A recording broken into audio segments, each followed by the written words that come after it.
seasonings. A garland of thyme and baby's breath was draped elegantly around the photo. Her father had founded Dash of Love Seasonings right here in Maryland, so it fit that they would memorialize him with mountains of Old Bay, crab hammers, and hot sauce crammed like Tetris pieces on a slick wooden table. Nora searched her bag and huffed in victory when she found 2 salt and pepper packets from a month ago. She moved through the line and solemnly added them to the teetering tower. She swore she saw her dad's eyes twinkle. In this picture, he looked a lot like her little sister Jan, with his sandy skin, smooth hair gelled back, and myopic greenish-brown eyes that kept her younger sister in prescription since she was 5. Her phone buzzed in her hand. Jan with an excuse. Late, like I knew she would be. Jan had an infuriating habit of never being there when Nora needed her. There was always some poetry reading, love of her life, or social injustice that took precedence over everyone and everything else. Slipping her phone down into her purse, Nora noted all the exits and bathrooms. Did she imagine the quick glances at her? The whispers behind funeral programs? She smoothed the black pleated crepe of her Balenciaga dress. It was the most expensive thing she owned. Her father had bought it for her when she'd won the women's 100-meter hurdles at the Penn Relays, right before he'd stopped talking to her. "You're drawing negative attention to yourself," he'd complained. "At least a prostitute gets paid for showing her ass."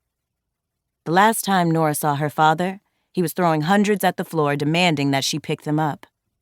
Nora had applied for a job that very day and sold her Land Rover for a Nissan. She'd almost sold this dress on eBay, but it was too beautiful. When she heard the news about his death, her anger lost its power. She'd tried so hard to be more than the girl in the video, but standing in the middle of these murmurs and stink eyes made her feel like she would never get away from that image of herself. There was a time, pre-sex tape, when she would have welcomed the attention. No one would know it to look at her now, working at the CVS so she wouldn't have to talk to her father, obsessed with HGTV so she wouldn't have to fix anything real in her own life. But Nora had been lively, bulletproof, and bold. Back when she was semi-famous for her athleticism and record-breaking races, every step she took was the right one. She had even graced the cover of Track and Field magazine. It was easy to think nothing could touch her. The arrogance of a world-class athlete who thought her youth, strength, and money would protect her from the nasty parts of the world. But it didn't protect her from her father's rejection, his disgust.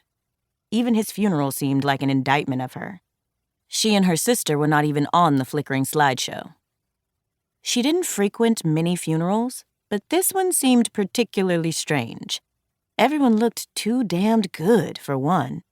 Everyone here, the high society of the D.C., Maryland, Virginia area, treated the event like Easter Sunday, decked out in their best black, exchanging cards and speculating on the price of her father's mahogany casket.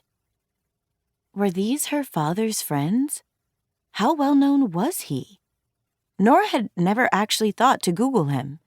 Was he more than a dreamer with plans to move his family to some lobster farm up north? More than a punctual deposit in her bank account every Friday?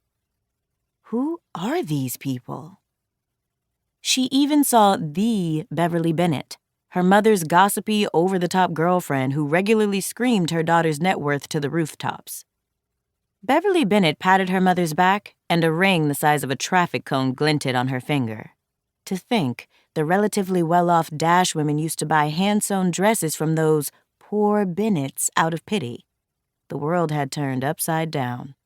It was like someone flipped her dad over and shook him, and out tumbled all of these people she'd never even met. Somebody's nephew was playing an up-tempo high school marching band rendition of When the Saints Go Marching In. Nora decided right then that there would be no upbeat numbers at her funeral. I want that shit sad. Not jazzy and vaguely sexy like this one. Even stranger, she and her mother, the chief mourners, were being aggressively ignored. No bereaved aunties and uncles coming up to her. No one gave them their thoughts and prayers or handed them lukewarm potato salad. Just Bev, holding Mom's hand between flashing pictures of her granddaughter and speaking loudly over the band music. She knew her mother was not on good terms with her father's family, but this was downright cruel.